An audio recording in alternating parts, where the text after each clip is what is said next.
Hi, in today's video I want to talk to you about how to use your advantages and use your privileges. Every single person on earth right now have certain amount of privileges that the other person doesn't have. So if you think about what are some of the group of people that have power in our society right now, they obviously have some kind of privileges over the average person. And you personally, you will have a lot of privileges over someone else. For example, if you have a healthy body, if you have a healthy lifestyle right now, and if you're like somewhat wealthy or you're very good looking, these are all amazing privileges that you can potentially capitalize on your own and make a true impact in your life and make your life a lot easier and better. And trust me when I say this, literally every single person you're watching this right now, you have privileges. You at least have access to the internet, which around 20% of the population of planet Earth still don't have. And we're only talking about humans. If you're talking about like chimpanzees and animals, they're living way worse conditions than humans are even able to imagine. Most of them, if they're in zoos, if they're in captivity, like they're living way worse lives than humans already. And you have access to internet, and you can enjoy the benefits that the internet can bring you. There's so much benefits that the internet has. With proper usage, not over usage, internet can bring you a wave of knowledge that you can potentially handpick and choose exactly what you want to learn, who you want to be. If you want to know first-hand information on how to do something, go to the internet, ask for Google. And then if you want to be successful in specific fields, you can seek advice of a certain person that has already succeeded in that field from the internet. This is amazing privileges that even people in 20 years ago. So you're looking at Steve Jobs, like during his younger years, he didn't even have these privileges. So if you're looking at some of the greatest minds in our human societies, the greatest conquerors, Alexander the Great, or Cao Cao, or like any of the great people you can think about right now, Albert Einstein, they didn't have access to the internet. Isaac Newton didn't have access to the internet.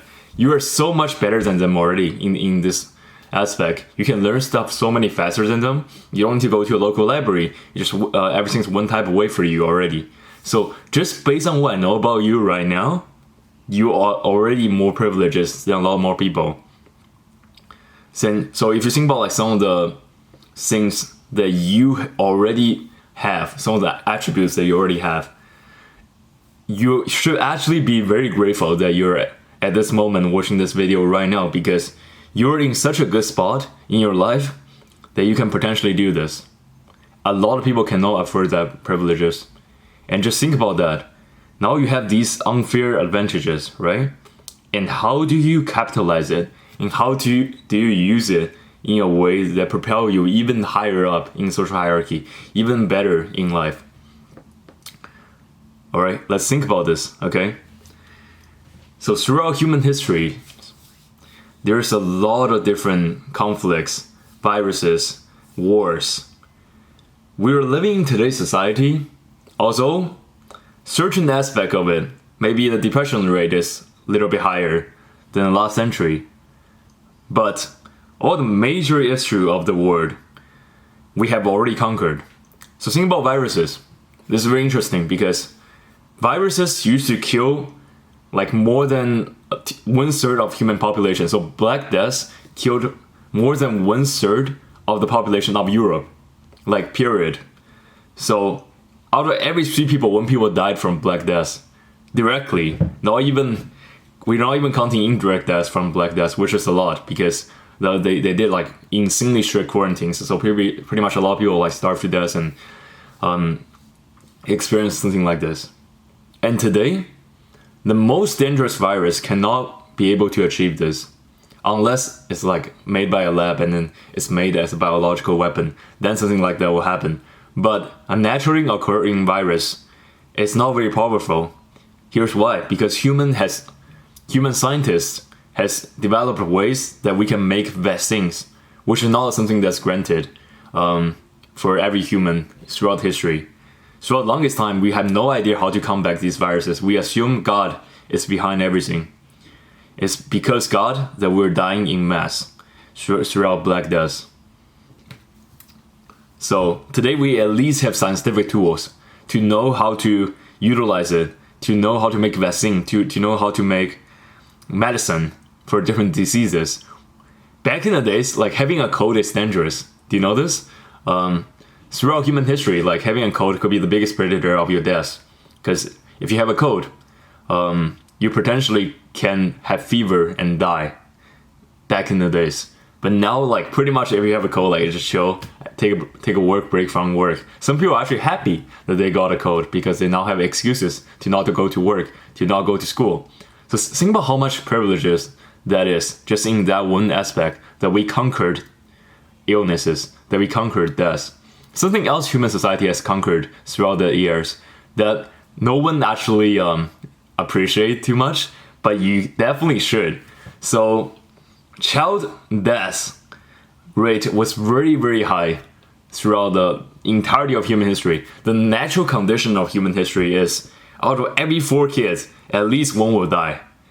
So I'm just saying like on average throughout history.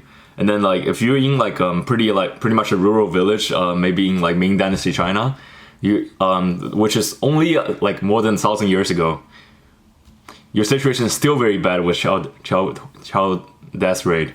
So under the age of 15, kids are very easily susceptible to all diseases, even till today. Just understand this. So child mortality is insanely important aspect of human life because most kids die in such a young age. Maybe they die in like during birth. Maybe they die like 1 year, 2 years after birth, a couple months after birth. This is the children's most vulnerable state. And today's society, we literally combated that, and we literally brought this rate down in a level that no one even think about this actively. Like no one right now on their conscious mind is literally considering childhood mortality. When we're thinking about like giving birth to our next generations, we're not worried. We're not worried that our kids will die in our births. But back in the day, throughout the entirety of human histories, people are worried about this. This is only made better by modern medicine, by modern hospitals. So because modern hospitals are very sanitized and very clean and very virus clean, so you don't get a lot of infections when giving birth. And your kids are living better lifestyle because we now have healthier food options for kids. And then we now are more protective about kids. So they don't, even if they have a little bit of sickness, we'll bring them to the hospital and they can fix it right away. So this is how human society has been able to combat this one aspect. We make life so much easier for modern people today. Because think about this privilege that you had over people like Isaac Newton and all the great minds throughout our history, Aristotle. You are so much better than them because you literally don't need to worry about so many things that they are worried about. You're better than Da Vinci, you're better than Isaac Newton, you're better than all these great minds. So just think about that for a moment. Every idol that you might have from the ancient world, they need to combat that. Their parents need to make sure that they live. And a lot of their brothers and sisters, at least 1/4 of them, literally died. So just think about how much privileges that you own right now and be grateful of every moment we are here on earth, because this does not come easily. We are very lucky to be here today. And I want to talk about, there are so many other privileges that you could potentially have. So if you're extremely good looking, that's amazing. Use it to your advantage. Sign up for a modeling agency and get that money. Because I know like some people think like model doesn't pay as much and like maybe modeling is not as cool, but this is literally an area that you're so much inherently better than everyone else. So you should not do your normal retail jobs at all because they don't pay as well. And you now have a privilege. So I see a lot of like waiter, waitresses, like some of them, not all of them of course, are very attractive. So I'm thinking, why would you look this good and not capitalize on it in a better way and make more money and potentially make better life outcome out of it? So my advice for like very good looking people is just like sign up for your modeling agency. Modeling doesn't pay very well, but it definitely is a good way to get you through the door, to get you through like higher social classes, and potentially this will one day lead you to your personal success. So that's one piece of advice for like really good looking people, which is not many people actually. So I don't know, like I'm just this is a random example that just came up. So something else, let's talk about that. If you're extremely smart in the highest IQ quadrant, you should not go to academics. Hear this out, okay? Within academics, so I saw this psychological studies of like different people's IQs and then their choice of careers. Academics is mostly highly saturated with high intelligent people. You know, so if you are maybe 1 out of 100, like the smartest person, so maybe your IQ quadrant is around 147, let's say 147 IQ. That's insanely high, but not too much because you're only 1 out of 100, right? Now something you can capitalize is, I'm this smart. Why would I still go to academics? Because if I go to academics, I'll become average. Because the average person there, probably their IQ is around 140. I'm not standing out. I'm not going to be the best of their field. I'm not going to be the best psychologist. I'm not going to become the best mathematician. I'm not going to become the best physicist. Probably because there's someone that's doing this, they're potentially better than me in this field. Because they self-select that, right? And then now you can think about this. Maybe I can use my advantage in other ways. So if you're extremely attractive, maybe instead of going for modeling, you can think about using your beauty or handsomeness in other ways that potentially no one has explored before. If you're really intelligent, I urge you to think about what can you do that's not already fulfilled in the current market of today's society. Think about what can you contribute to the world and earn reward from the world that no one else has ever tried. Because you can. You're so smart, you're literally like 1% quotient, 1% of the human population smart. So you definitely can come up with something that's worthwhile for you and potentially make your life a lot better and a lot more fulfilling, a lot more motivated. It's possible. Just use your advantage, use your privileges. So okay, so this is just 2 examples. Most of you guys probably like you're not extremely smart and you're not maybe extremely handsome and beautiful. What kind of advantages can you capitalize on? There's so many things. If you're white, use your white advantage. Do you know that how much that works in the world right now? You can potentially go to India or China, get an easy paying job, become an actor, learn a little bit Chinese. It's not too hard, but you can potentially become a face of a company. You can become on these ads that pays very, very well for minimal effort. If you're black advantages. You have so many privileges if you're black. Just think about this. How people perceive black people. Not only are you guys disadvantaged in a lot of ways. I understand that you're disadvantaged in a lot of ways, but potentially there's a lot of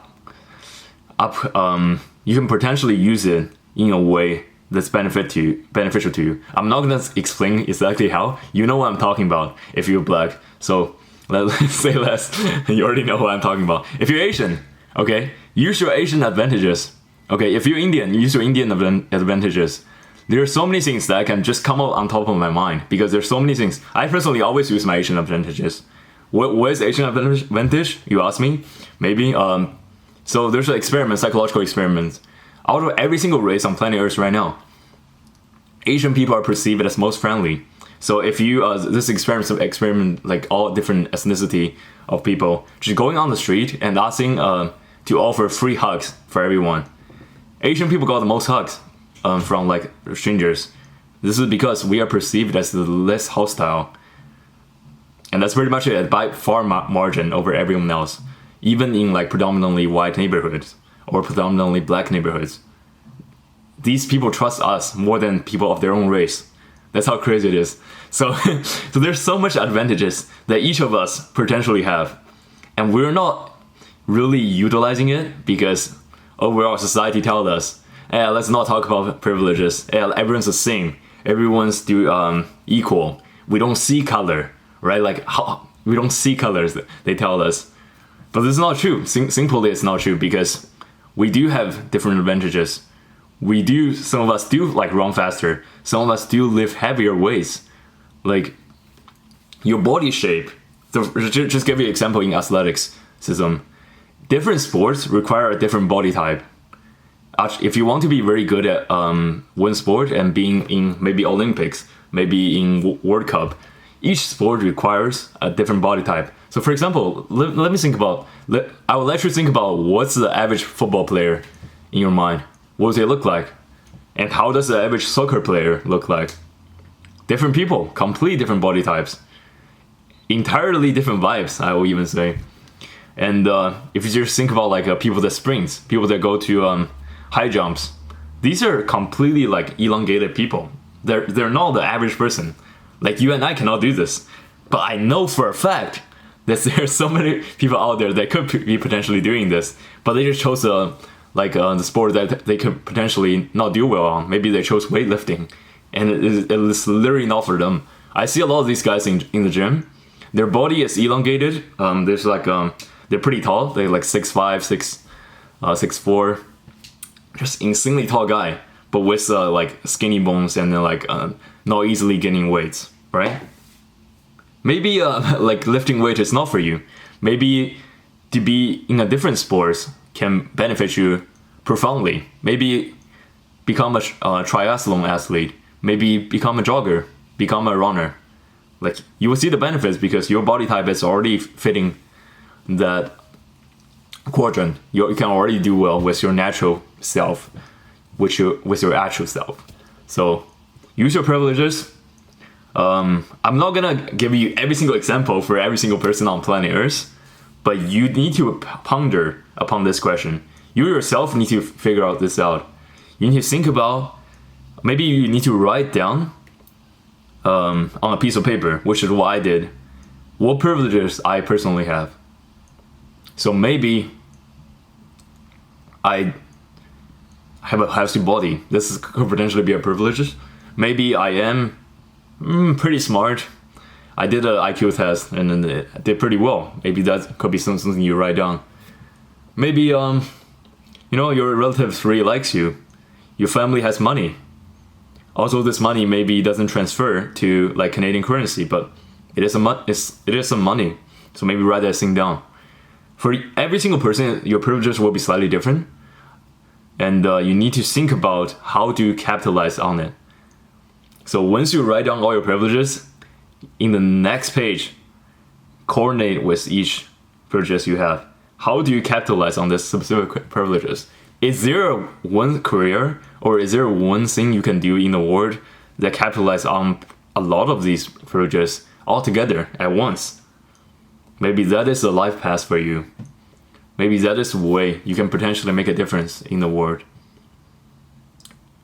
Nowadays, it's very hard to stand out. Human population is so large and the competition is very fierce. It's just very, very harsh right now. Like if you see it just seeing Toronto. Let me give you a Torontonian example. There's so many people out here in the city. How do you compete with people like that, right? In a field that you're not potentially good at. How do you compete with these people in a field that you're just average at? If you got like anything below A in your courses, like if you are like below like maybe 60% or 70% of your course average, not of like average person on campus or in your course, then maybe think about like, why am I studying this? If I'm not the top 10% in my class, why should I be studying the subject I'm studying? Because you already know that there's going to be competitions in that, and you already know maybe you tried the hardest but you're still not the best. That's an issue because maybe you're just not too good at this specific subject, and you probably know a subject that you're really good at, that it's really easy for you to get like top 10% of marks, right? And not only that, so marks is arbitrary. Let's not talk about like GPA, and let's not talk about marks, okay? Let's talk about like maybe something you notice that you're potentially very good at. I personally, like, I think I'm pretty good painter. because I started like training painting since a very young age. This does not mean I'm gifted in any ways. This does not mean I'm very predestined to be a good painter. Nothing in my gene code is saying that I'm a good painter. It's just simply because I started training painting from a very young age. That this is my unfair advantage now, because I did it for so many years that everything with painting is so much easier for me, and I can do it so much faster than the average painter. And maybe I can capitalize on it. Maybe I can capitalize on my painting skills. For you obviously have so many different skill sets. I can already see how amazing you are as a person. And you already have so much going for you. And you just need to write down everything and pinpoint exactly what you're gonna capitalize on. I learned pretty much all this information from this book, Unfair Advantage. I advise you to check it out, Google it, Unfair Advantage. It's an amazing read, honestly. And it will give you a lot of insight on how you should structure your life and to stand out in today's society and beat the competition, because you're always so much better than everyone else in one specific field. And maybe just go to that field and enjoy a sweet, comfortable, easy ride throughout your life. And now, thank you so much for watching this video. I will see you in the next one. Hopefully this video is of great value for you. If you can, leave a like and see you in the next one. Alright, bye bye.